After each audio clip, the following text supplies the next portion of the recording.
Pak Purbaya akan dinoelkan karena mengganggu pesta para anjing liar. Oh, biar aja, yang penting gua nggak terima duit. Teror mencapai puncaknya saat Gubernur Kang Deddy Mulyadi sedang memberikan pidato penting dalam acara peresmian proyek revitalisasi sungai di pusat kota. Sebuah serangan besar-besaran yang terkoordinasi terjadi.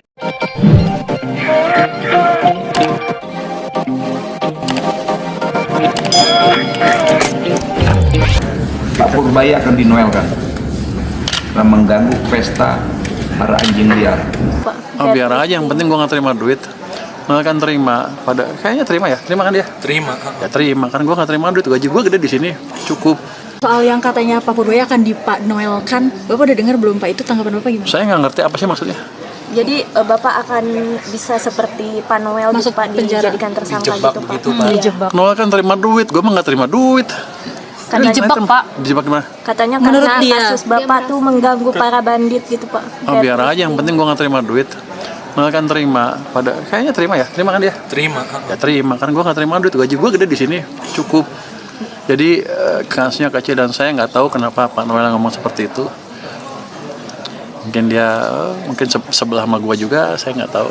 Tapi case seperti itu di saya mungkin amat kecil kemungkinan terjadi, kecuali saya mulai terima uang di luar gaji ya.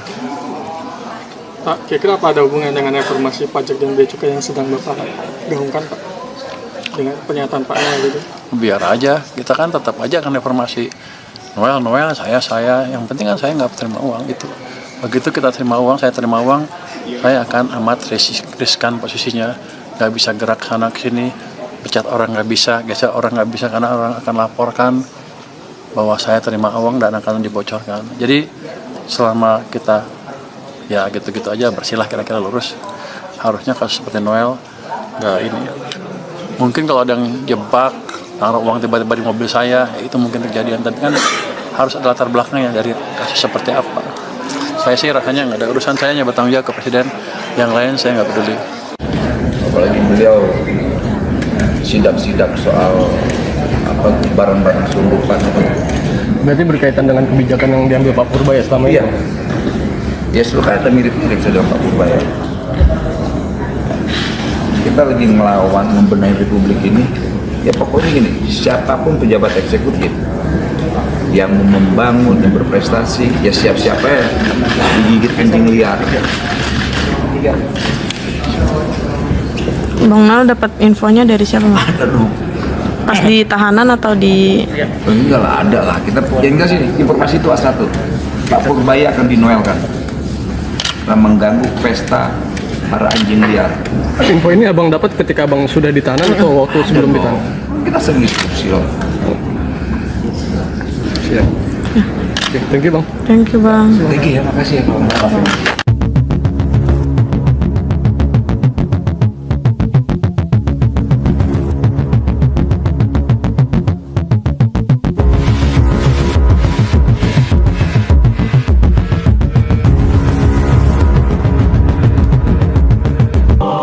Teror mencapai puncaknya saat Gubernur Kang Deddy Mulyadi sedang memberikan pidato penting dalam acara peresmian proyek revitalisasi sungai di pusat kota. Sebuah serangan besar-besaran yang terkoordinasi terjadi. Bukan hanya ancaman ular, melainkan percobaan pembunuhan yang terang-terangan. Sebuah rekaman kamera pengawas memperlihatkan seorang penembak jitu yang berhasil meleset hanya beberapa sentimeter dari kepala Kang Deddy.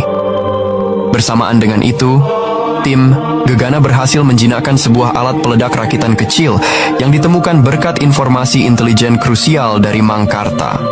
Detik-detik genting tersebut terekam dramatis, memperlihatkan kepanikan massa dan kesigapan pengawal Kang Deddy.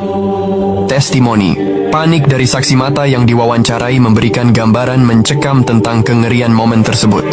Dalam interogasi mendalam, pensiunan pejabat yang tertangkap itu akhirnya mengungkapkan identitas otak di balik semua ancaman. Seorang pengusaha dan politikus berpengaruh bernama Haris Baskara.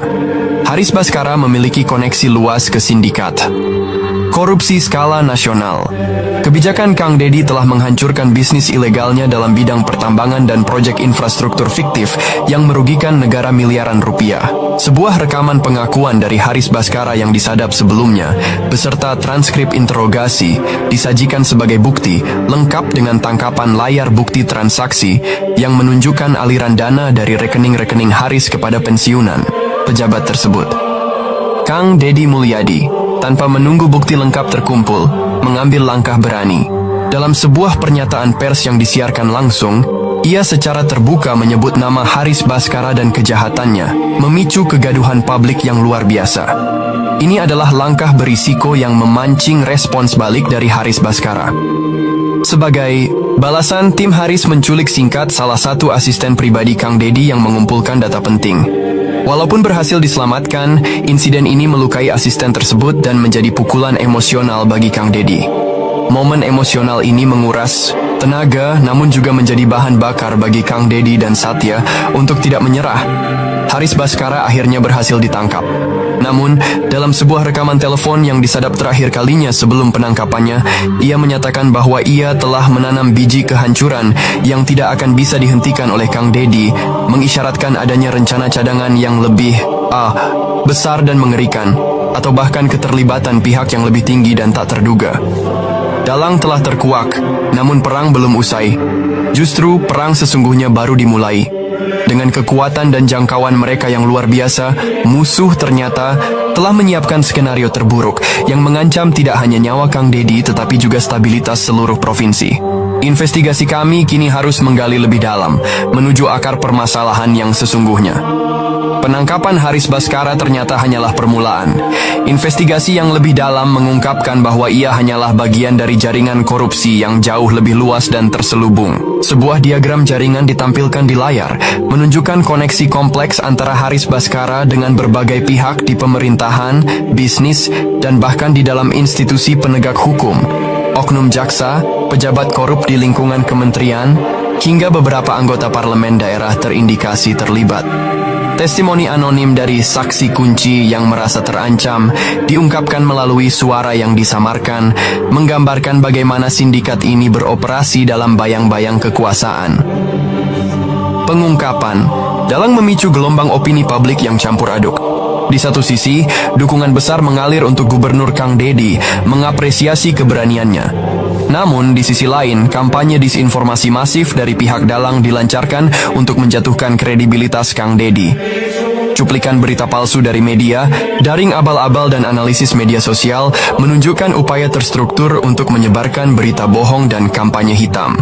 Pakar komunikasi yang diwawancarai menjelaskan taktik manipulasi opini publik yang digunakan untuk mengalihkan perhatian dari kejahatan sesungguhnya. Ini adalah perang reputasi yang menguji ketahanan moral Kang Deddy. Proses hukum terhadap Haris Bhaskara dan jaringannya dimulai, namun penuh rintangan. Intervensi politik dan ancaman terhadap saksi-saksi kunci mewarnai setiap persidangan. Kompol Satya Dharma dan timnya berjuang keras mengumpulkan bukti tak terbantahkan. Rekaman persidangan fiktif menunjukkan drama di pengadilan dengan kesaksian yang sulit diperoleh dan bukti fisik yang nyaris hilang karena upaya penghilangan barang bukti. Tekanan politik dari pihak-pihak yang terlibat dalam jaringan korupsi berusaha keras untuk menghentikan investigasi. Terima kasih sudah menonton. Jangan lupa like, subscribe, dan tekan tombol lonceng. Bye-bye.